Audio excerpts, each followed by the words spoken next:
நேயர்கள் அனைவருக்கும் வணக்கம். நான் உங்கள் ஆர்ஜே விமல்குமார் பேசுகிறேன். நீங்கள் கேட்டுக்கொண்டிருப்பது ஆகாஷ்வாணி சென்னை எஃப்எம் ரெயின்போ 101.4. நேயர்களே, பொங்கல் தினமான இன்று நம்ம நிலையத்துக்கு வந்திருக்க விருந்தினர் கலைமாமணி விருது, சங்கீத நாடக அம்ரிதா புரஸ்கார் விருது வென்ற நடிகர் காத்தாடி ராமமூர்த்தி அவர்கள். அவர்களை பற்றி அவருடைய நாடக மேடையாக இருந்தாலும் சரி, தொலைக்காட்சி தொடர்களாக இருந்தாலும் சரி, திரையரங்கத்தில் அவருடைய ப்ரெசண்ட்டாக இருந்தாலும் சரி, ஒவ்வொரு கதாபாத்திரத்திலையும் வேறுபட்ட குணச்சித்திரமாக அவர் தோன்றுவார். அவருடைய மாடுலேஷன் நம்ம எல்லாருக்குமே பரிச்சயம். ஒரு கதாபாத்திரத்திலேருந்து இன்னொரு கதாபாத்திரத்துக்கு மாறுகின்ற அந்த வாய்ஸ் மாடுலேஷனில் ஸ்பெஷலிஸ்ட் அப்படின்னு சொல்லிடலாம். நாடக மேடையோட முன்னோடி காத்தாடி ராமமூர்த்தி அவர்களை தான் சந்திக்கிறோம். வணக்கம் சார். வணக்கம். அன்பர்கள் அனைவருக்கும் பொங்கல் வாழ்த்துக்கள். சொல்லுங்கள், உங்களுடைய கலை ஈடுபாடு எப்போ இருந்து ஆரம்பித்தது சார்? ஃபாதர், எங்கள் அப்பா கும்பகோணத்தில் வாணிவிலாச சபான்னு ஒன்றும் பியூர் அமெச்சூர், அதாவது தொழில்முறை இல்லாத நாடக நடிகர்களாக சேர்ந்து அவங்கெல்லாம் வேறு வேறு கம்பெனியில் நல்ல பெரிய பொசிஷன்லாம் இருந்தவங்க சேர்ந்து 3-4 மாதத்துக்கு ஒரு தடவை ஒரு நாடகம் போடுவாங்க. அதில் என்னுடைய ஃபாதர் தகப்பனார் நடிச்சுக்கிட்டு இருந்தார். அப்போ அந்த ரிஹர்சலுக்கு போய் பார்த்து அதில் கொஞ்சம் ஈடுபாடு வந்தது. அப்புறம் ஸ்கூலில் நடக்கிற இந்த ஆனிவர்சரி போட்டிகளில் இந்த ஓரங்க நாடகம்னு சொல்லுவாங்களே, 10 நிமிஷம் 5 நிமிஷம், அதில் தனியாகவே சில நாடகங்கள் ஓரங்க நாடகங்கள் நடித்து ருச்சி கண்டு இங்கே விவேகானந்தா காலேஜில் ஜாயின் பண்ணும்போது அதுக்கு வித்திட்டா மாதிரி வருஷம் ஒரு தமிழ் நாடகம் போடுவாங்க. அந்த தமிழ் நாடகங்களில் நடித்து நாடகத்து மேலே ஒரு பெரிய ஈடுபாடு வந்தது. இன்றைக்கி இந்த அளவு இங்கே எஃப்எம் ரேடியோவில் பேசுகிற அளவுக்கு நான் வந்திருக்கேன்னா அதுக்கு காரணம் என்னுடைய நாடக மேடை. அருமை சார். தமிழ் ஈடுபாடு அப்படிங்கிற ஒரு விஷயமும் வசன வெளிப்பாடு அப்படிங்கிற ஒரு விஷயமும் இருக்குது. அதாவது நம்மளுடைய வாசிப்பும் நம்மளுடைய மனப்பாட சக்தியை அதிகரிக்கிறதும் நிறைய விஷயங்கள் தொடர்பு இருக்கும். ப்ராம்ப்டிங் இல்லாமல் வசனங்கள் இவ்வளோ வெளிப்படுத்துறது அப்படிங்கிறது நீங்கள் தூர்தர்ஷன்லேயும் சரி, திரையரங்கத்துலேயும் சரி, நாடக மேடையிலையும் சரி, அவ்வளோ வசனங்கள் உள்வாங்கிறது இருக்குல்ல, அந்த உடல் மொழியில் கதாபாத்திரத்தின் தன்மையில் வெளிப்படுத்துறது எப்படி? அதாவது முதல்ல உள்வாங்கிறதுங்கிறது, அதை கேரக்டர் பண்ணுறோமோ அந்த கேரக்டரை என்ன அப்படின்னு புரிஞ்சுட்டு நம்ம மனப்பாடம் பண்ணினா அது மனத்தில் நிற்கிறதுக்கான வாய்ப்புகள் அதிகம். அதை தவிர நம்மளுடைய அந்த கேரக்டர் மாத்திரமே அல்லது நம்முடைய பாத்திரத்தினுடைய வச்சனங்களை மாத்திரமே படிக்காமல் ஒரு நாடகத்தை முழுக்க ஃபுல்லாக அந்த நாடகத்தை எல்லா பாத்திரங்களையும் சேர்த்து படித்தா அதில் நம்முடைய நாடகத்தினுடைய தன்மை போக்கு எப்படி போகிறதுன்னு தெரியும் அந்த கேரக்டர். அதனால் நீங்கள் மனப்பாடம் பண்ணும்போது உங்களுக்கு ஈஸியாக மனசில் நிற்கும். அப்புறம் அது பதிஞ்சிடுச்சுன்னா அதுக்கப்புறம் உங்களுக்கு நீங்கள் மனப்பாடம் பண்ணியிருக்கீங்கன்னே தெரியாது. நாம் பேசும் சம்பாஷணை மாதிரி அது அமைஞ்சிடும். காஃபி கப்போட நம்ம வர்ற எத்தனையோ அந்த ஆரம்ப சீனாக இருக்கலாம், ஆனால் ஒவ்வொரு தொடர்லேயும் ஒவ்வொரு படத்துலேயும் வேறுபாடு காட்டுறதுன்னு ஒரு தன்மை இருக்குது. அதே காஃபி தான், ஆனால் கொண்டு வரவர் என்ன கதாபாத்திரமாக வர்றார் அப்படிங்கிற ஒரு வேறுபாடு இருக்குல்ல, அந்த வேறுபாடுக்கு கேரக்டர் டிஃப்ரென்ஷியேஷன் நீங்கள் எப்படி பண்ணுறீங்க? அதுக்கு நாம் சாதாரணமாக நாம் பொது வாழ்க்கையில் சில கேரக்டர்களை நாம் மனசில் பதிய வச்சுக்கலாம். கல்யாணம்னா அங்கே சர்வர் நிறையா பேர் இருப்பாங்க. எல்லா சர்வரும் ஒரே மாதிரி பரமாறுவாங்க அப்படிங்கிற சொல்ல முடியாது. ஒவ்வொருத்தருக்கும் ஒவ்வொரு பாணி, ஒவ்வொரு பழக்க வழக்கங்கள் இருக்கும். அதெல்லாம் மனசில் வாங்கிக்கிட்டால் அப்புறம் நமக்கு அது மாதிரி கேரக்டர் வரும்போது அதை நம்ம இதில் யூஸ் பண்ணிக்கிறதுக்கு சௌரியமாக இருக்கும். இப்போ நிறைய விஷயங்கள் பார்க்கும்போது நமக்கு மிகப்பெரிய தாக்கத்தை செலுத்தியிருக்கும். ஒரு 6 மாதத்துக்கு பிறகு அதை லேசாக மெமரிஸில் விட்டு போகிறதுக்கான சான்ஸ் இருக்குது. இப்போ தொடர்ந்து நடிப்பிலே இருக்கிறதுனால நம்ம நடிப்பு ஒரே மாதிரியாக இருந்துடக்கூடாது, நிறைய வேரியேஷன் அப்படிங்கிறதுக்காக நோட்ஸ் எதுவும் உண்டா? அது மாதிரி நோட்ஸ் எதுவும் வச்சுக்கிறதில்ல. பட் என்ன பாத்திரத்தை நம்ம எடுத்துக்க போகிறோமோ அந்த பாத்திரம் இது வரைக்கும் பண்ணத்துலேருந்து கொஞ்சம் வேறுபட்ட பாத்திரமாக இருக்கிறதா, அப்படி இல்லை அதே மாதிரி ஒட்டி வர பாத்திரமாக இருந்தால் அதுக்கு நம்ம உடல் மொழியிலையோ டெலிவரியிலையோ மாடுலேஷன்லையோ என்ன மாற்றங்களை கொண்டு வந்தால் அது சௌரியமாக இருக்கும் அப்படின்ட்டு அதையே ட்ரை பண்ணி பார்ப்போம். அதாவது ஒரே இதை ஃபாலோ பண்ணுறதில்ல. ஒரு நாடகம் நடக்கும்போது, ஒரு இடத்துல நடத்தும்போது ஒரு மாதிரி பேசி பார்த்து அதுக்கு சரியான அப்ரிசியேஷன் கிடைக்கலன்னா அடுத்த நாடகம் போடும்போது அந்த கொஞ்சம் மாற்றி பண்ணால் அந்த வரவேற்பு நல்லா இருந்ததுன்னா அதையே மெயின்டைன் பண்ணுற மாதிரி. அதுதான் நாடகத்தில் இருக்கிற ஒரு சௌரியம். அண்டு நாடகத்தில் இருக்கிற ஒரே பெரிய கஷ்டம், நீங்கள் என்ன தப்பு பண்ணாலும் அந்த நாடகத்தில் அந்த தப்பை திருத்த முடியாது. ஆனால் சீரியல்லையோ அல்லது சினிமாலையோ அப்படி இல்லை, உங்களுக்கு ரீடேக் பண்ணிக்கலாம். 1967 பெண்ணே நீ வாழ்க படம் நாடக மேடை இந்த அனுபவத்திலேருந்து கேமரா அப்படிங்கிற அனுபவம் எப்படி இருந்தது? கொஞ்சம் கஷ்டமாக தான் இருந்தது. ஆனால் அதில் என்னென்ன கூட நடித்தவங்க எல்லாரும், இப்போ ஜெய்சங்கர் என்னுடைய கிளாஸ்மேட்டு. நான் பிகாம் பண்ணும்போது அவன் பிஏ பண்ணிட்டு இருந்தான். சொல்லப்போனால் முதலாக நாடக மேடையில் ஜெய்சங்கரை ஏற்றினது எங்களுடைய நாடகத்தில் தான், இஃபை கட்டிங்கிற நாடகத்தில் தான். அதனால் கூட நடித்தவங்க எல்லாருமே கொஞ்சம் நெருங்கிய நண்பர்களாக இருந்ததுனால எனக்கு அவ்வளவா அந்த கஷ்டம் தெரியல. பட் மேடை நாடகத்தில் நடிக்கிறதுக்கும் படத்தில் நடிக்கிறதுக்கும் நிறைய வித்தியாசங்கள் இருக்குது. நாடகத்தில் உங்களுக்கு உடல் மொழி, அதாவது பாடி லாங்குவேஜ்னு சொல்லுவோமே, அது கொஞ்சம் அதிகமாக தேவைப்படுது. ஏன்னா உங்களுக்கு ஆடியன்ஸ் முதல்லேருந்து ஆரம்பித்து கிட்டத்தட்ட 20 ரூபா 22 ரூபா வரைக்கும் உட்காந்துட்ருப்பாங்கன்னா, இந்த கடைசியில் உட்காந்துட்ருக்கவங்களுக்கு நீங்கள் என்ன சொல்கிறீங்கிறது நல்லா விளங்கணும் அதுக்காக. பட் சினிமாவில் அப்படி இல்லை, க்ளோஸ்அப் எடுத்து போடுறாங்கங்கிறது, இந்த லைட்டிங் வாங்கிக்கிறது, அது மாதிரி சில டெக்னிக்கல் ஆஸ்பெக்ட்ஸ் முதல்ல கொஞ்சம் கஷ்டமாக இருந்தது. முதல்ல ஒரு நாள் 2 நாள், அப்புறம் அது பழக்கப்பட்டு போயிடுச்சு. அவ்வளோதான். கூட இருந்தவங்க நம்மளுக்கு கொஞ்சம் ஹெல்ப் பண்ணதுனால அதனுடைய கஷ்டம் தெரியல, தாக்கம் தெரியலன்னு சொல்லணும். ஒரு நடிகருக்கும் இயக்குனருக்குமான அந்த ஷூட்டிங் ஸ்பாட்டில் அந்த ப்ராஜெக்ட் முடிகிற வரைக்குமான அந்த வேவ் லென்த் அப்படிங்கிற ஒரு விஷயம் இருக்குல்ல, அது உங்களுக்கு எப்படி இருக்கும்? நான் உதாரணமாக பெயர்கள் சொல்கிறேன். பொம்மலாட்டம் படம், எதிர்நீச்சல் படம், ராமன் எத்தனை ராமனடி, அதில் உதவி இயக்குனர் கதாபாத்திரம் நீங்கள். பட்டிக்காடா பட்டணமா, சிம்லா ஸ்பெஷல், கல்யாண சமையல் சாதம், இந்த மாதிரி ப்ராஜெக்ட்ஸில் அந்த டேரக்டரோட ஒரு 30 நாள் 40 நாள் நம்ம ஒன்றா நேரம் செலவிடக்கூடிய, சாப்பிடக்கூடிய, அந்த காட்சி எப்படி வரணும்னு அதுக்கு முன்னாடி பேசுகிற விஷயங்கள்லாம் இருக்குல்ல, நடிகர் இயக்குனர் அந்த பந்தம் எப்படி இருக்கும்? முதல்ல ஒன்று சொல்கிறேங்க, இதில் நான் சினிமாவில் எனக்கு அவ்வளோதாவது ஒரு ஈடுபாடு கிடையாது. இங்கிலீஷ் கம்பெனியில் மேனேஜராக வேலை பார்த்துக்கிட்டு இருந்தேன். மாதம் ஒழுங்காக நிறையா சம்பளம் வந்துக்கிட்டு இருந்தது. அப்போ அந்த காலகட்டத்தில் இந்த சினிமாவுக்கு போகிறதுங்கிறது மதில் மேலே போனேங்கிற கதையாக தான் இருக்கும். ஒன்றும் நீங்கள் சம்பாதிக்கக்கூடிய நிலைமைக்கு வரலாம், இல்லை கை காசு செலவழித்து ஒன்றுமே இல்லாமல் தெருவில் நிற்கக்கூடிய நிலைமைக்கும் வரலாம். பார்ன் வித் எ சில்வர் ஸ்பூன்னு சொல்லுவாங்க சாதாரணமாக. நான் I am not born with a silver spoon, but I was born with a ever silver spoon. அதனால் வாழ்க்கையில் கொஞ்சம் ஒரு மேல் மட்டமும் இல்லாமல் கீழ் மட்டமும் இல்லாமல் நடுமட்டத்தில் வாழ்க்கையை தள்ளினதுனால ஒரு பயம் இருந்தது உள்ளூரை. அப்படி இருக்கும்போது அதை தவிர நீங்கள் சொன்ன பணிகள்லாம் பார்த்தீங்கன்னா முக்கால்வாசி பி. மாதவன் அது மாதிரி எனக்கு ரொம்ப நெருங்கியவர்கள் தான் அவங்க படத்தில் தான் பண்ணேன். ஏன்னா நான் ஆஃபீஸில் ஒர்க் பண்ணிட்டு இருந்ததுனால இவங்க கூட்ட போதெல்லாம் வந்துட முடியாது. அதுக்காக அவங்கள்ட்ட சொல்லி அட்ஜஸ்ட் பண்ணி காலையில் ஒரு 2 ஹவர்ஸ் இருந்துட்டு அப்புறம் ஆஃபீஸுக்கு போய் அங்கே கொஞ்ச நேரம் ஒர்க் பண்ணிட்டு மறுபடியும் இது மாதிரி பண்ணிட்டு இருந்ததுனால அந்த எனக்கும் அந்த டைரக்டர் ப்ரொடியூசர் இவங்களுக்குள்ள ஈடுபாடு அதாவது ஒரு நண்பர்கள் பழகிற மாதிரி தானே இருந்தது வழியே ஒரு ப்ரொஃபஷனல் அப்ரோச்சு இன்றைக்குமே இருந்தது கிடையாது. அதனால் நீங்கள் சொல்கிற அந்த விஷயங்கள் எனக்கு அவ்வளோதான் என்னை கட்டுப்படுத்தினது இல்லை, அதனால் நான் கஷ்டப்பட்டதும் இல்லை. அருமை. ஆனால் உங்கள் நட்பு வட்டத்துலேயோ இல்லை சினிமாவை ஆச்சரியமாக பார்க்கக்கூடிய நண்பர்கள் இருப்பாங்கள்ல, அவங்க உங்களுடைய நாடக மேடை அற்புதம், ஆனால் இனிமேல் நீங்கள் இந்த சைடு ஏறுங்க அப்படின்னு வற்புறுத்தல் இல்லை ஆசையை அப்படி சொல்லியிருப்பாங்கல்ல, அப்போது நீங்கள் என்ன ரிப்ளை பண்ணீங்க? நிறைய பேர் சொல்லியிருக்காங்க. எனக்கு அது மாதிரி ரிஸ்க் எடுக்க வேண்டாம்னு தோணித்து. அதை தவிர இந்த பாப்புலாரிட்டிங்கிறது நாம் தேடி போகிறதில்ல, அது நம்மளை தேடி வரணுங்கிற மாதிரி ஒரு எண்ணத்தில் இருந்தவனாம்.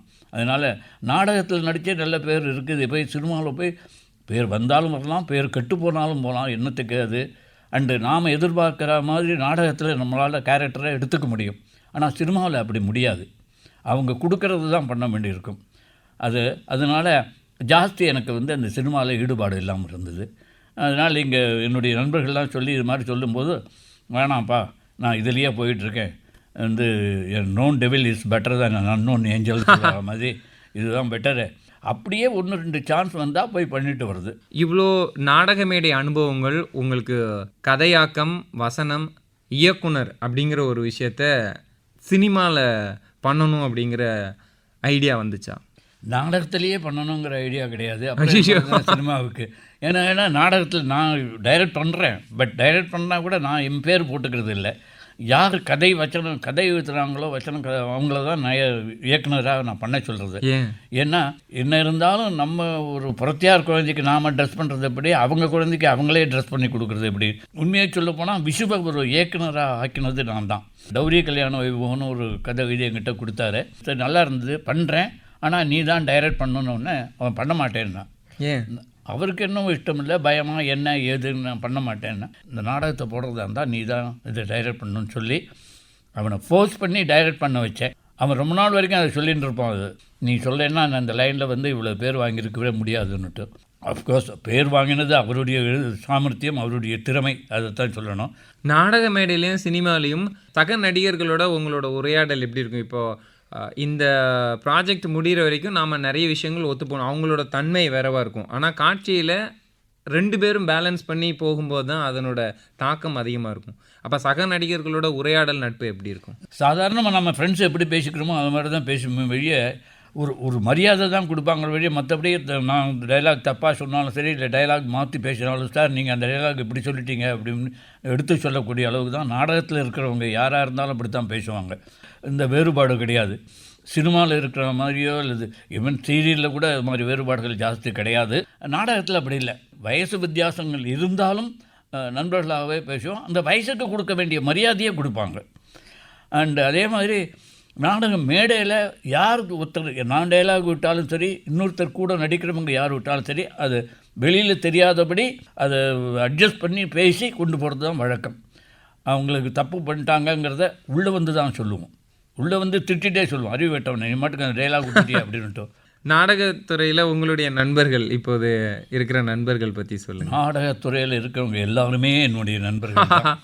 ஆமாம், அதில் வந்து வித்தியாசமே கிடையாது. ஏன்னா நாடக மேடையில் கிட்டத்தட்ட நான் 62 வருஷமாக நடிச்சுட்டு இருக்கிறதுனால எல்லாருக்கும் வந்து என்கிட்ட ஒரு ரெஸ்பெக்ட், ஒரு மரியாதை இருக்கும். அதே மாதிரி நான் எல்லா நாடகத்துக்கும் போவேன். எனக்கு நாடகம் வந்து சாயந்தரம் ஆச்சுன்னா ஈவினிங் வீட்டில் இருக்கிறது கிடையாது. 6:30 மணிக்கு ஏதாவது ஒரு நாடகம் இல்லைன்னா ஏதாவது கச்சேரி இல்லைன்னா டான்ஸ், ஏதாவது ஒரு பொழுதுபோக்கு அம்சத்துக்கு போவேன். வீட்டில் இருக்கிறது கிடையாது. வீட்டில் வந்து கேள்வி இருக்குமா, நீங்கள் வந்து குடும்பத்துக்கு நேரம் கொடுக்கறது குறைவாக இருக்குது, கலைக்கு வந்து அதிகமான நேரம் கொடுக்குறீங்கன்னு? அது வந்து சாதாரணமாக கலைஞர்கள் எல்லாருக்குமே வந்து அந்த கொடுப்பினை ரொம்ப அவசியம். வீட்டில் வந்து அவங்க மனைவியும் சரி, அவங்க மற்ற குழந்தைகளும் சரி, இதுக்கு ஃபுல் சப்போர்ட் இல்லைன்னா ஒரு நல்ல கலைஞனாக முன்னுக்கு வர முடியாது. ரொம்ப கஷ்டம். அந்த விஷயத்தில் பார்த்திங்கன்னா, நான் கல்யாணம் பண்ணிக்கிறதுக்கு முன்னாடியே எங்கள் ஒய்ஃபுக்கிட்ட எங்கள் விஷயத்தை சொல்லிட்டு, இது மாதிரி நாடகம் ட்ராமா நடிப்பேன், ராத்திரிலாம் நீங்கள் சொன்ன டயத்துக்கு வர முடியாது.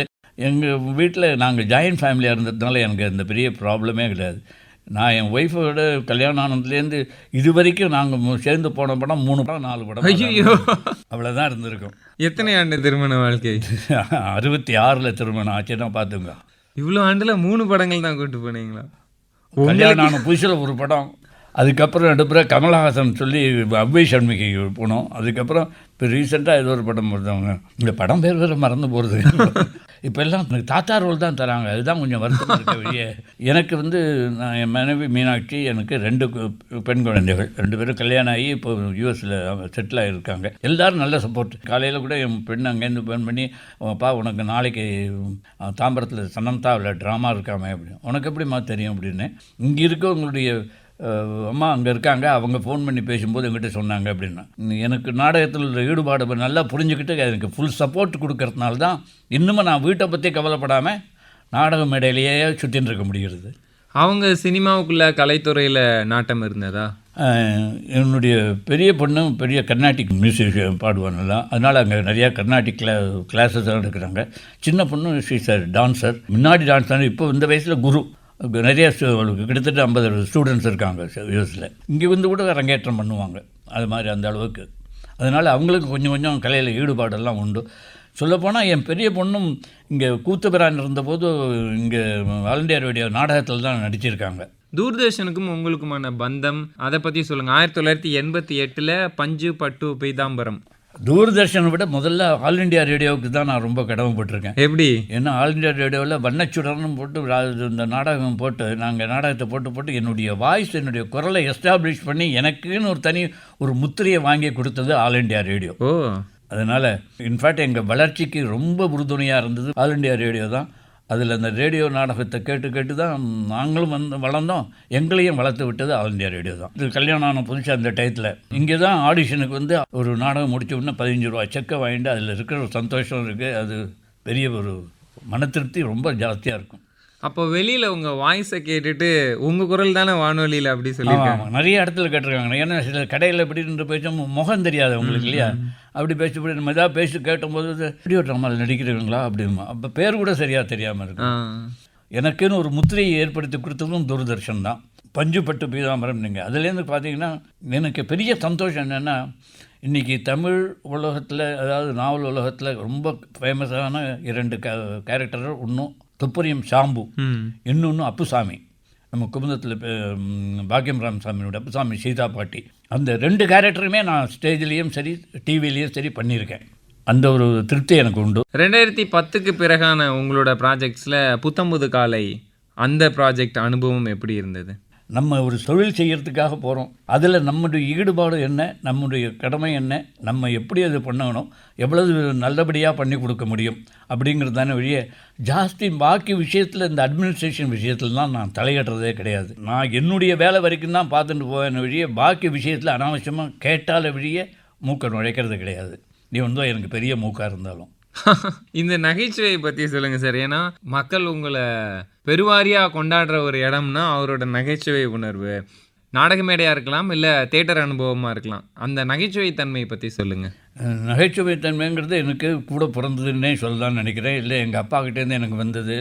எதையுமே சீரியஸாக எடுத்துன்னு பேசுறதில்லை. சாதாரணமாக பேசும்போது கூட சில சமயம் அந்த நகைச்சுவையினால் ஒரு வந்து சண்டையெல்லாம் அம்பெல்லாம் வந்து எப்படி ஏதாவது நம்ம வந்து நகைச்சுவை நினச்சிட்டு மற்ற கொஞ்சம் ஹர்ட் பண்ணும்படியாக ஏதாவது சொல்லிவிடுவோம். அது அந்த டயத்தில் தோணாது. அதுக்கப்புறம் சொல்லி அவன் அப்புறம் அங்கேருந்து கோச்சின்னு போயிட்டு அப்புறம் ஃபோன் பண்ணி சாரிடான்னு சொல்லி என்னோட இமேஜே நீ க்ரௌடில் சதைச்சிட்டப்பா அப்படின்ட்டு அதே மாதிரி. உங்களுக்கு பரவாயில்ல, நீங்களும் ஓரளவு நகைச்சுவை நல்லா தானே பண்ணிட்டு வரீங்க, நல்லா ரொம்ப நல்லாவே பண்ணிட்டு வரீங்க. நீங்கள் கொஞ்சம் இப்போ ரெக்கார்டிங் இல்லாமல் சாதாரணமாக பேச ஆரம்பிச்சிங்கனாலே நான் உங்களை வார ஆரம்பிச்சிருவேன் அது மாதிரி சில இடத்துல. அதனால் கூட பிறந்தது, அது எல்லாருக்கும் தெரிஞ்சது, அதனால் அது ஒரு அட்வான்டேஜாக எடுத்துட்டு இன்னும் அதை டெவலப் பண்ணிக்கிறதுக்கு முயற்சி பண்ணிட்டு இருக்கோம். அவ்வளோதான். உங்களுடைய 30கள் 40கள் அந்த டைமில் அந்த ஈடுபாடு இல்லை கனவு இல்லை வெறி அப்படிங்கிற ஒரு விஷயம் எப்படி இருந்தது கலையில்? இந்த டயத்தில் இந்த ஈடுபாடு, கலை, வெறி, வாட்டவர் இந்த பேர் வச்சாலும் சரி அது நாடகத்துக்கு மேலே தானே இருந்தது வெளியே, வேறு எதுலேயும் கிடையாது. சினிமாவில் நடித்து பெரிய ஆளாக வரணுங்க கிடையாது. நாடகத்தில் நடித்து நமக்கு ஒரு தனியாக ஒரு நமக்குன்னு ஒரு தனியாக ஒரு முத்திரையை பதிச்சுக்கணுங்கன்னு ஆசைப்பட்டேன். அது ஓரளவு நான் அதில் சக்ஸஸ்ஃபுல்லாக ஆயிருக்கேன்னு நினைக்கிறேன். உங்களோட பயணத்தில் இயல் இசை நாடக மன்றம், இந்த மாதிரி கலைமாமணி, சங்கீத நாடக அமிர்தா புரஸ்கார் விருது, இதெல்லாம் எவ்வளோ உங்களை புத்துணர்வு அடைய வச்சுருக்கு? இப்போ வீட்டில் வந்தீங்கன்னா ரூமில் ஃபுல்லாக நான் விருதுகளாக போட்டு வச்சுருக்கேன். பெருமைக்காக சொல்கிறேன், கிட்டத்தட்ட 300-400 விருதுகள் இது வரைக்கும். எல்லா விருதுகளும் விருதுகள் தான், ஒவ்வொன்றுக்கு ஒன்று ஏற்றத்தாழ்வு கிடையாது. ஏற்றத்தாழ்வு பணம் கொடுக்கறதெல்லாம் இருக்கலாமே வழிய அவங்களுடைய அன்பிலையோ இல்லை வெளிப்பாடுலையோ இல்லை எம்பேரில் வச்சுருக்கிற நம்பிக்கையிலோ அது வந்து இதில் வேறுபாடு கிடையாது. அது எல்லாம் ஒன்று தான். அதனால் எல்லாம் அவங்க கொடுக்கறத வாங்கிக்கிறோம்.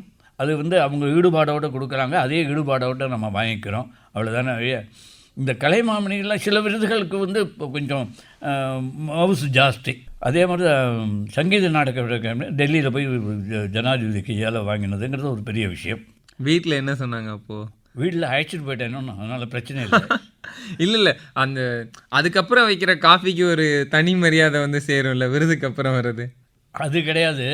ஏன்னா முதலேருந்தே மரியாதை தான். அந்த இதில் நமக்கு வந்து குறைச்சல் வச்சுக்கிறது கிடையாது.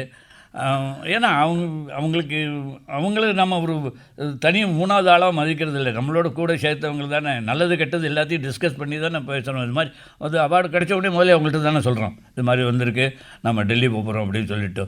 அதனால் அவங்களுக்கும் எங்கள் வீட்டை அப்படி பொறுத்த வரைக்கும் ஜாஸ்தி எதிர்பார்ப்பும் கிடையாது. உங்களுடைய மெடிடேஷன், யோகா அதை பற்றி சொல்லுங்கள். ஒன்றும் பண்ணுறது கிடையாது. எப்படி இவ்வளோ தூரம் இவ்வளோ ஃப்ரெஷ்ஷாக இவ்வளோ கேரக்டர்ஸ் பண்ணுறீங்க? அந்த வில் பவர் ஒரு விஷயத்தை காலையில் நான் 4 மணிக்கு எழுந்திருக்குவேன், 4:30 மணிக்கு வாக்கிங் போவேன், 5 மணிக்கு காஃபி சாப்பிட்றதில்ல காலையில், அவ்வளோதான வழியே. அண்டு என்னுடைய சாப்பாடு டைமிங் இஸ் வெரி ஸ்ட்ரிக்ட்டு. 8:30 மணிக்கு பிரேக்ஃபாஸ்ட்டு, 1 மணிக்கு லஞ்சு, ராத்திரி 8:30 மணிக்கு டின்னர், அவ்வளோதான். சரி, இந்த நொறுக்கு தீனியே கிடையாது. ஆரோமலை படை இயக்குனர் சாரங் தியாகு அவர் சொன்னார், காலையில் 8:30க்கு அவர் வருவார், டானு கெட்டப்போட என்ன காஸ்டியூமோ வித் மேக்கப்போ அப்படி நிற்பார். நம்மளுக்கு வந்து ஐயோ அவர் வந்துடுவார், நம்ம ஒர்க் பண்ணோம் அப்படிங்கிறதுனால எல்லாரையும் கூட்டி திரட்டி ரெடியாக இருங்க அவர் வந்துடுவாருங்கிற ஒரு இதுக்கு அவ்வளோ டைம் கரெக்டாக வருவார்னு சொல்லியிருக்கிறாரு. இது என்ன, நம்ம நாடகத்தில் நடிக்கிறவங்களுக்கு ஓரளவு டைம் கான்ஷியஸ் ஜாஸ்தி வேணுங்க. நீங்கள் 6:30 மணிக்கு சாயந்தரம் நாடகம்னா உங்களை நம்பி கிட்டத்தட்ட ஒரு 200-300 பேர் வந்து உட்காந்துட்டுருக்காங்கன்னா உங்கள் இஷ்டத்துக்கு நீங்கள் நாடகம் ஆரம்பிச்சிங்கன்னா அது ரொம்ப தப்பு இல்லையா? நீங்கள் அங்கே உட்காந்துட்டு இருந்தீங்கன்னா எப்படி ஃபீல் பண்ணுவீங்க? அந்த ஃபீலிங்கை நம்ம இங்கே ஃபீல் பண்ணி ஆகணும். அதனால தான் இந்த டயத்துக்கு மெயின்டைன் பண்ணுறதுங்கிறது கூட அது ரொம்ப அவசியமாக எல்லாருக்கும் தேவைப்படக்கூடிய ஒரு விஷயமா நான் நினைக்கிறேன். இந்த படம் ஆரோமலே நீங்கள் வர்ற காட்சிகள்லாம் அவ்வளோ சிரிப்பு தன்மையாக இருந்தது. அந்த பேத்தி அவங்களோட மனநிலை என்னவா இருக்குது அப்படிங்கிறத நல்லா புரிந்து கொண்டவரா, அவங்கள சந்திக்க வர அந்த காதலன் கதாபாத்திரத்தில் வர கிஷன்தாஸ் அவரோட மனநிலை என்ன அப்படிங்கிறதையும் உள்வாங்கிட்டு நீங்கள் அந்த பவுலில் மிக்சர் சாப்பிட்றதா இருக்கலாம், இல்லை அந்த சவுத்துக்கு பின்னாடி வர்றதா இருக்கலாம், அந்த ரூம்லேருந்து உங்களோட என்ட்ரி பார்த்த உடனே சிரிப்பு வரும். இந்த கதாபாத்திரத்தில் வசனங்கள் பெரிதாக கிடையாது, ஆனால் நீங்கள் வந்து நிற்க போகிறீங்க, ஆனால் ஆடியன்ஸ்க்கு அது சிரிப்பாக இருக்க போதுங்கப்போ உங்களோட மனநிலையில் இதை எப்படி கொடுக்க போகிறேன்னு ஒரு ரிசர்ச் இருக்கும்ல, அது எப்படி இருந்தது? அது அவர் சொன்ன உடனே நம்ம புரிஞ்சுக்கிறோமோனோ. அதை தவிர நம்ம வரப்போகிறது ஒரு சீனோ 2 சீனோ தான் அந்த கேரக்டருக்கு, அவ்வளோதான், அதுக்கு மேலே இருக்காதுன்னு தெரியும். ஸோ அதுக்குள்ளே உங்களால் என்ன பெஸ்ட்டு கொடுக்க முடியுமோ அது. நீங்கள் இந்த படம் பார்த்துருங்க, இன்னொன்று ராக்கெட் டிரைவர்னு ஒரு படம், அதை பாருங்கள். அது நம்ம பிரசிடெண்ட் அப்துல் கலாமை பேஸ் பண்ணி எடுத்திருக்கிற படம். அதில் வந்து அப்துல் கலாம் அவர் இறந்த பிறகு மேலே போனதுக்கு அப்புறம் தான் அவருக்கு தெரிய வருது, அவருக்கு சின்ன வயசில் அவர் குடும்பத்தில் யாரோ இன்னொரு குடும்பத்துக்கு ஏதோ கடன் பட்டிருக்காங்க. உடனே அந்த கடனை தீர்க்கணுங்கிறதுக்காக அவர் திரும்பி பூலோகத்துக்கு வராரு. அவர் வரும்போது அவருக்கு வயசு 18. இங்கே வந்து யூனிவர்சிட்டியில் காலேஜில் படிக்கிற அளவுக்கு வராரு. நானும் அவரும் ஒன்றா ஸ்கூலில் படித்தவங்க. இப்போ எனக்கு வயசு 70, அவருக்கு வயசு 18. ஆனால் என்னை கூப்பிடும்போதே டேய் சாஸ்திரின்னு தான் கூப்பிடுவார். அதில் சுற்றி பார்க்குறவங்களுக்கெல்லாம் ஒரே ஆச்சரியமாக இருக்கும். ஒரு 18 வயசு பையன் 70 வயசு கிழவர் போய் டே போட்டு சாஸ்திரின்னு கூப்பிட்றாருன்ட்டு. அதை பேஸ் பண்ணி அந்த படம் வந்து கடைசியில் அவங்க கடன் பட்டிருக்கிறது அந்த காலத்து உரணா தான் கடன் பட்டிருக்காங்க. ஐயோ! அண்ணா அந்த உரணா காயினுக்கு கிடைக்கல. அந்த காயினை தேடி கண்டுபிடிச்சி அவர் யார் கடன் பட்டாரோ அவங்கள்ட்ட ஒப்படைச்சிட்டு, அவங்க வாரிசிட்ட ஒப்படைச்சிட்டு அவர் திரும்பி மேலோகம் போகிற மாதிரி கதை. வித்தியாசமான கதை. நல்லா போச்சு அந்த படம். அது எங்கேயாவது இருந்ததுன்னா பாருங்கள். எல்லாரையுமே நான் ரிக்வெஸ்ட் பண்ணிக்கிறேன், அந்த படத்தை பார்த்திங்கனால ஓரளவு அவருக்கு எவ்வளவு இன்வால்மெண்ட் அந்த பிரசிடென்ட் சாருக்கு அப்துல் கலாம்ஜிக்கு எவ்வளவு அந்த இதை வச்சு பேஸ் பண்ணி எடுத்திருக்காங்கங்கிறது தெரியும். நீங்கள் ஜென்ரலாக இப்போ சினிமா சார் இந்த படம் இப்படி உங்கள் கேரக்டர் அப்படின்னு சொல்லுவாங்கள்ல, இவ்வளோ கால ஃபிலிமோகிராஃபி பயணத்தில் கதாபாத்திரத்தின் தன்மை இதுக்கு நான் எப்படி என்ன ரெடி பண்ணிக்க போகிறேன்? இப்போ எப்படி எங்கே யார் அதெல்லாம் சொல்கிறாங்க? ஹீரோயினுக்கு அல்லது ஹீரோவுக்கு தாத்தா எனக்கு ஒரு பாட்டி கொடுப்பாங்க, சில சமயம் கொடுக்காமல் இருப்பாங்க. அவங்க இப்போல்லாம் பேசுகிறது இவ்வளோ நாள் சார் 8 நாள் வேலை வரும், என்ன அமௌண்ட்டு என்ன இதை தான் பேசுனாங்க வழியே கேரக்டரை பற்றி யாரும் பேசுகிறது கிடையாது, நானும் கேட்குறது கிடையாது. ஏன்னா நமக்கு தெரியும் இன்னதான் வரப்போகிறதுன்னுட்டு. ஒய்டு ஷாட்டில் நம்ம வந்து ஒரு ஃப்ளோவில் போயிடுவோம், வார்த்தை ரோல் ஆனாலும் பரவாயில்ல ஒய்டில் இருக்குது மேட்ச் பண்ணிடலான்ட்டு. க்ளோஸ் போகும்போது தர்மாக்கோல் வந்து வயிற்றுக்கு அடியில் குத்தி வைக்கும்போது ஒரே ஒரு செகண்ட் கொடுங்க ரெடி ஆகிக்கிறேன் அப்படிங்கிற ஒரு விஷயம் இருக்கும் ப்ராம்ப்டிங் அல்லாதவர்களுக்கு. அந்த க்ளோஸ் ஷாட் உங்களுக்கு எப்படி இருக்கும்? இல்லை, எனக்கு அது மாதிரி பிரச்சனையும் வந்தது கிடையாது. நான் வார்த்தைகளை அனாவசியமாக மாற்றுறதே கிடையாது. ஒன்று மாற்றி சொல்லிட்டேன்னா அதையே தான் மெயின்டைன் பண்ணிடுறது. லாங் ஷாட்டில் என்ன சொல்கிறோமோ அதையே தான் வந்து க்ளோஸ்அப் சொல்கிறது. அதனால பிரச்சனை இருக்கிறது கிடையாது. அண்டு க்ளோஸ்அப் வரப்போகிறது நமக்கு தெரியுமே, தெரிஞ்சதுக்கப்புறம் அது நினச்சி பயந்த என்ன பிரயோஜனம் அப்படின்ட்டு அதுக்கு ரெடியாக ப்ரிப்பேர்டாக இருக்க வேண்டியதுதான். இந்த நகைச்சுவை தன்மையில் சொற்கள் சிக்கனம் அப்படிங்கிற ஒரு விஷயம் இருக்கும். ரொம்ப லென்த்தியாக பேசிட்டோன்னா அந்த கவுண்டரோட மீட்டர் வந்து மிஸ் ஆயிரும். சில நேரங்களில் உங்களோட ஸ்கிரிப்ட்லேயே லென்த்தியாக இருக்கும், இது எப்படி கிறிஸ்பியாக வந்து கொடுக்கறது அப்படின்னு ஒரு விஷயம் இருக்கும். உதாரணம் சொல்கிறேன், பாத்தியாடா இந்த கடவுளை நான் பார்த்ததில்லை, நீ பார்த்துருக்கியா? எந்த டாக்டர்கிட்ட போயிட்டு வந்த? வைகுண்டம் டாக்டர்கிட்ட போயிட்டு இன்னும் இருக்க. அது மாதிரி நீங்கள். ஆனால் நகைச்சுவையில் கிரேசி மோகனுடைய நகைச்சுவை டைலாக்ஸ்லாம் பார்த்தீங்கன்னா கொஞ்சம் லென்த்தாக இருக்கும். பட் லென்த்தாக இருந்தாலும் நகைச்சுவை நல்லாயிருக்கும். ஒன்று சொல்கிறேன், என் பேண்ட் ஒன்று கொஞ்சம் டைட்டாக போயிட்டு அதை லூஸை வச்சு கொடுன்னு எங்கள் டெய்லர் பாபாராவிட்ட கொடுத்தேன். அவர் ஒரு பயங்கரமான லூஸை வச்சு கொடுத்துட்டார். அன்றைக்கி அதை போட்டு இந்த ஹோட்டலில் உட்காந்து டிஃபனை சாப்பிட்டு நான் எழுந்துக்கிறேன், நான் மாத்திரம் எழுந்துட்டேன், பேண்ட் அங்கேயே இருக்குது. என் ஒய்ஃபு சொல்லுவாள், மார்க்கெட்டுக்கு போயிட்டு இருந்தாச்சுன்னா உள்ளே வந்து உட்கார வேண்டியதானே, என்னத்துக்கு காத்துட்டுருக்குங்க? இல்லை, என் மருமக 2ஆம் டோஸ் காஃபி தரேன்னு சொன்னாள். அவள்கிட்ட போய் காஃபி கேட்குறீங்களே, அவள் காஃபியில் விஷத்தை கலந்து கொடுத்தாலும் கொடுத்துருவான், நான் உங்களுக்கு கலந்து தரேன் அப்படின்னு. மருமக காஃபியில் விஷத்தை கலந்து கொடுப்பான், பொண்டாட்டி காஃபி கலந்தாலே விஷமாக தான் இருக்கும். இல்லை எது பெட்டர், நம்ம பேசாமல் ஹோட்டலுக்கே போயிடுவோம். இது மாதிரி அது டிபெண்ட்ஸ் அப்பான் தி ரைட்டர் அந்த way in which you deliver also. நம்ம மாடுலேஷனோட எப்படி சொல்கிறோங்கிறது பொறுத்து இருக்குது. நீங்கள் ரசித்த திரைக்கலைஞர்கள் நிறைய பேர் இருப்பாங்க. டிஎஸ் பாலையா அவர்கள் உங்களுக்கு பிடிக்கும் அப்படிங்கிறத டிஎஸ் பாலையா பிடிக்கும், கே சாரங்கபாணி, அது டிஎஸ் துர்ராஜ், அது எம்ஆர் ராதா சாரை படிக்காதவங்க யாருமே இருக்க முடியாது. அவர் எனக்கு என்ன ஒரு பெரிய சந்தோஷம்னா அவங்க ஜெனரேஷன் எல்லாரோடையுமே ஆக்ட் பண்ணியிருக்கேன். வாசு விக்ரம், அப்புறம் ராதா ரவி, இப்படி. உடல் நலனை பேணி காக்கிறதுல நீங்கள் எப்படி? ஏன்னா நிறைய கலைஞர்களோட பயணப்பட்டிருப்பீங்க, நிறைய நேரம் வேலை சார்ந்து இயங்கியிருப்பீங்க. ஹெல்த் கான்சியஸ் அப்படிங்கிறது உங்களுக்கு எப்படி? நான் இன்னும் ஸ்பெஷலாக அதுக்காக எந்த விதமான ஒரு முயற்சிகளும் எடுக்கிறது இல்லை. நான் சொன்ன மாதிரி என்னுடைய இன்டேக் வந்து லிமிட்டடு அண்ட் இன் டைம், அவ்வளோதான வழிய வாக்கிங் காலம் வேறு. பாக்கி இன்னும் இந்த யோகா எல்லாம் நான் இன்னும் ட்ரை பண்ணி ஒரு தடவை முடிச்சு விழுந்துடுச்சு உடம்புல, அதனால் அதை விட்டுட்டேன். முடிச்சு விழுந்துட்டா? ஆமாம், அந்த கை கால் இப்படிலாம் பண்ண சொல்லுவாங்க அப்படின்னு சும்மா ஒரு தமாஷை. ஓகே. அதனால் யோகா பண்ணுறவங்க யாரும் எங்கிட்ட கோச்சக்கூடாது. இல்லை, மெடிடேஷன் பண்ணுறதுனால மெமரி பவர் அதிகமாகும், நம்ம முடிவெடுக்கிற திறன் வந்து ரொம்ப ஃபோக்கஸ்டாக இருக்கும்னு சொல்லுவாங்கல்ல, அதனால் கேட்டேன். அது வந்து யாரெல்லாம் எடுக்கிறாங்களோ அவங்களுக்கு எடுங்க. ஏன்னா நான் எடுக்கிறது கிடையாது. நம்ம மெடிடேஷன் உட்காந்தா தான் அப்போ தான் தேவையில்லாத நினைவுகள்லாம் நிறையா வருது. மெழுகுவர்த்தி ஒளியை ஞாபகப்படுத்திட்டு அப்படியே இருங்க, உங்கள் கண்ணு முன்னாடி எரியிற மாதிரி மெடிடேஷனில் சொல்லுவாங்க. அது பார்த்தா அது கண்ணு முன்னாடி எரியறத பார்த்தா இதோ பார்த்து வீடு எரியற மாதிரி, கூடு எரியற மாதிரி இதெல்லாம் ஞாபகம் வருது வழியே மெழுகுவர்த்தி மாத்திரம் மனக்கண் முன்னாடி வரமாட்டேங்கிறது. இது ப்ராக்டிக்கலாக நான் பண்ணிடுறது நிறையா பேர் ஃபீல் பண்ணியிருப்பாங்க, சில பேர் சொல்ல மாட்டாங்க, அவ்வளோதான். சரி, வசனத்துக்கு வந்து உள்வாங்கிற திறனுக்கு எங்களுக்கு தெரியாத உங்களுக்குள்ளே இருக்கிற ஒரு வலிமை, உள் வலிமைன்னு ஒன்று இருக்கும்ல, அது என்னவா நீங்கள் நினைக்கிறீங்க? அது வந்து என்னுடைய ஈடுபாடு தான். அதாவது இதை நாம் ஒழுங்காக டெலிவர் பண்ணணும், அழகாக கரெக்டாக சொல்லணும் அப்படிங்கிறதுக்காகவே சொல்லி பார்த்துட்டு சில சமயம் வண்டி விட்டு போகும்போதே சொல்லி பார்த்துப்பேன். கான்சன்ட்ரேட் பண்ண முடியாது, அப்புறம் வண்டியில் போக முடியாது. அதனால் இப்போ உண்மையாக உங்கள்கிட்ட சொன்னேன்னா என்னுடைய பழைய நாடகங்கள் 60, 66, 70 போட்ட நாடக வசனங்கள்லாம் கூட ஞாபகம் இருக்குது. ஆனால் நேற்றுக்கு பார்த்த நண்பர்களுடைய பேர் மறந்து போகிறது. அதுதான் சமயத்தில் என் போய் பொண்டாட்டி பேரே நடந்து போயிடும். அப்போ தான் டிஆர் அன்பே கண்ணே அப்படிலாம் கூப்பிட்டுட்டு அப்புறம் செல்ஃபோனை பார்த்து என்ன நம்பர் பேர் இருக்கோ அது மாதிரிலாம் பேர் மறந்து போகிறது வாஸ்தவம் தான். அது பிகாஸ் ஆஃப் மை ஏஜ். ஆனால் நல்ல வேளை வச்சனமெல்லாம் மறக்கிறது இல்லைங்கிற சந்தோஷம். உங்களுடைய நட்பு வட்டம் பற்றி சொல்லுங்கள். Jaishankar sir, K Balachander sir, Visu sir, V Gopalakrishnan sir. நான் வந்து என்னுடைய நட்பு வட்டாரங்கள்ங்கிறது மேலோட்டமாக தான் இருக்கும், ரொம்ப டீப்பாக போகிறது இல்லை யார்ட்டும். இப்போ பாலச்சந்தர்கிட்ட பாலுன்னு கூப்பிட்டு தான் பழக்கம். ஆனால் அவர் ஒரு ஃபீல்டுக்கு ஒரு லெவலில் வந்ததுக்கப்புறம் நம்ம ஒதுங்கிடுறது தான் நமக்கு நல்லது, அவங்களுக்கு நல்லது. அங்கே அவர் லெவல்லையே அவர் இருக்கட்டும், நம்ம லெவல்லையே நம்ம இருந்துருவோன்ட்டுங்கிறதுனால ஜெயோடு நைட்டில் உட்காந்து வீட்டில் உட்காந்து எவ்வளோ நாள் வேணாலும் பேசியிருக்கேன். ஏன்னா ஜெயினுடைய மாமனார் NS கிருஷ்ணமூர்த்தி என்னோட நாடகத்தில் நடிச்சிருக்கார். அதை தவிர எனக்கு வந்து எங்களுக்கு நாங்கள் எங்கள் நாடக குழு ஆரம்பிக்கும் போது டிடி சுந்தரராஜன், சிவாஜி சதுர்வேதி, பாபி ரகுநாதன், நாங்கள் 4 பேர் தான் இந்த ஸ்டேஜ் கிரியேஷன்ஸ் அப்படிங்கிற நாடக குழுவை 1966 ஆரம்பித்தோம். இப்போ அதில் நாங்கள் 2 பேர் தான் அலைவ், பாக்கி 2 பேரும் விண்ணுலகத்தில் நாடகம் நடத்த போயிட்டாங்க. அதனால் நாங்கள் 4 பேர் நல்ல க்ளோஸ். நண்பர்களோட மறைவு உங்களுக்கு எவ்வளோ பெரிய இழப்பாக இருந்தது? டெல்லி கணேஷ் சார் அவரோட இழப்பு அது ஏன்னா டெல்லி கணேசனை வந்து தமிழ் நாடக மேடைக்கு இங்கே அறிமுகப்படுத்தினது நான் தான். வெள்ளிக்கிழமை அன்றைக்கி எனக்கு ஃபோன் பண்ணார். ஞாயிற்றுக்கிழமை அன்றைக்கி காலையில் ஒரு ப்ரோக்ராம் இருந்து நீ வந்து 2 வீலர் எடுத்துன்னு வந்துடாத, நான் கார் எடுத்துன்னு வரேன், நம்ம பிக்கப் பண்ணிட்டு நான் அழைச்சின்னு போகிறேன்னு சொன்னார். நான் சனிக்கிழமை காலையில் தவறி போயிட்டார். ஐயோ, அவ்வளோ நல்லா க்ளோஸ் தான். அவன் நாடகத்தில் தான் கிட்டத்தட்ட 10-12 வருஷம் நடிச்சுட்டு இருந்தான்.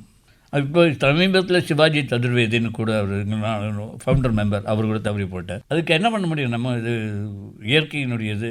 நாடக மேடை உங்களுக்கு கொடுத்த நிறைவு அப்படின்னு ஒரு விஷயம் இருக்குல்ல, இந்த பயணம், அந்த நிறைவு எப்படி இருக்குது? நான் என்ன அது நிறைவுன்னே சொல்ல மாட்டேன், ஏன்னா இன்னும் பயணிக்க வேண்டியது நிறையா இருக்குங்கிறத மாதிரி தான் என்னுடைய எண்ணம்.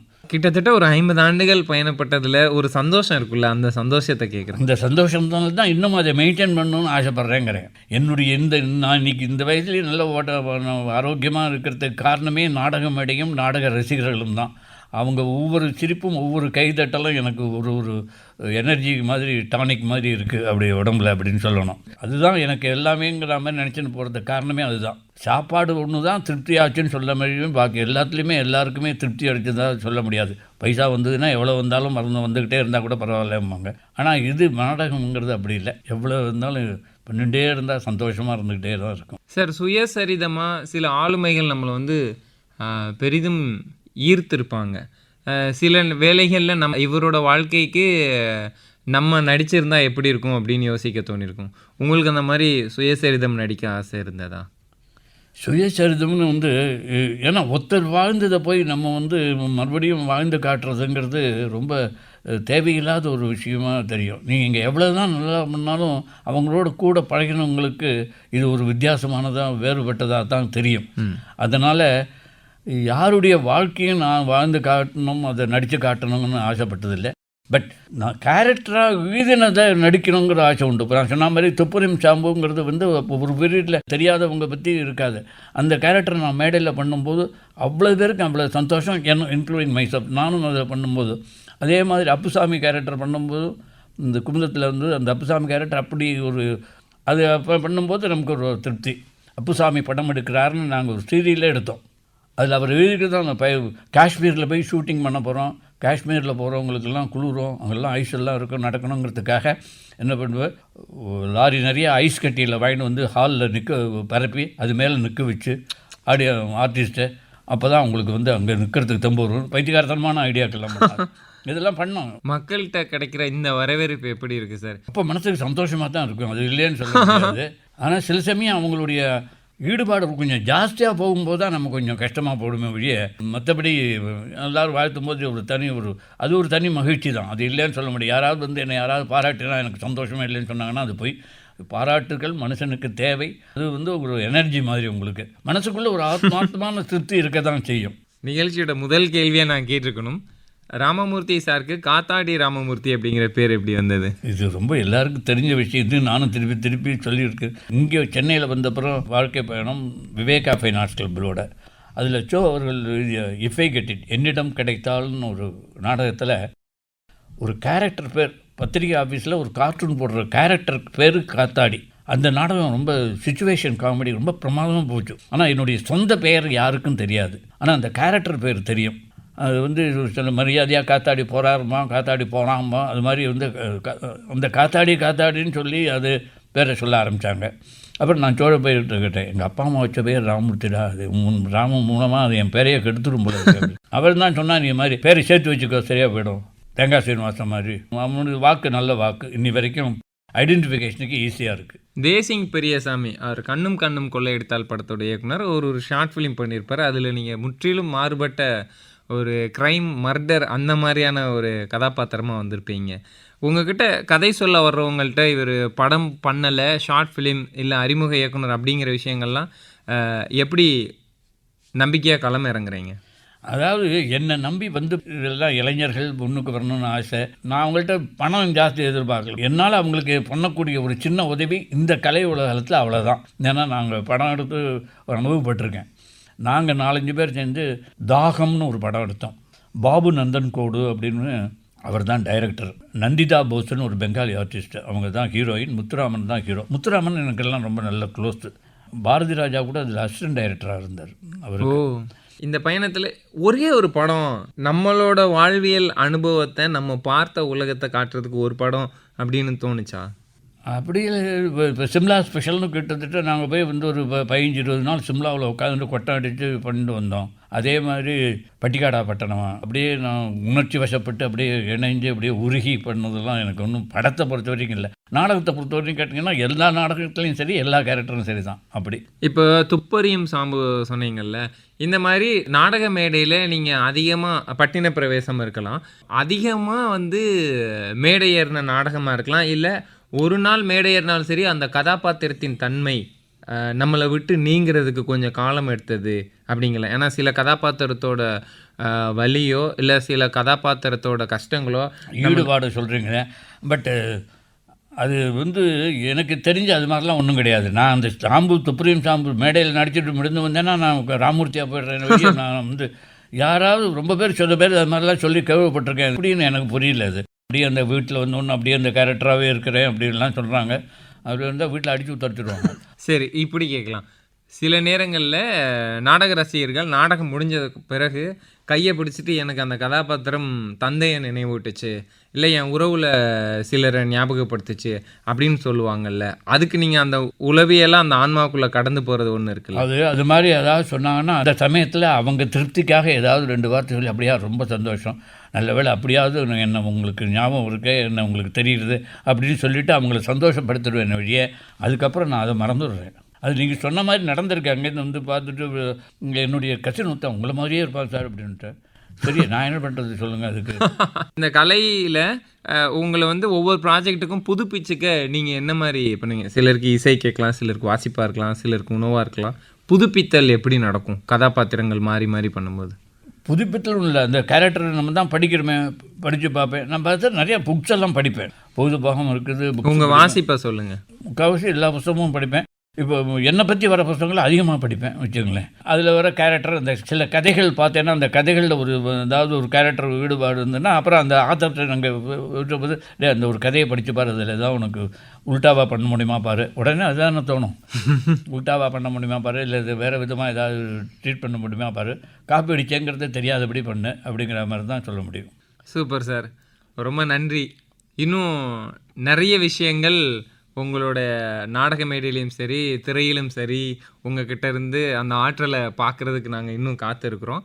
இந்த பயணத்தில் நீங்கள் நன்றி சொல்ல விரும்புகிறவங்களுக்கு நன்றி சொல்லி நிறைவு செய்யலாம். கலை உலகத்தில் இருக்கிற எல்லாருக்கும் என்னுடைய, அதுவும் முக்கியமாக நாடக கலையில் இருக்கிற அனைவருக்கும் வந்து உட்கார்றதுக்கு பேசுகிறதுக்கான ஒரு வாய்ப்பை ஏற்படுத்தி கொடுத்த அனைவருக்கும் நன்றி சொல்ல கடமைப்பட்டிருக்கேன்.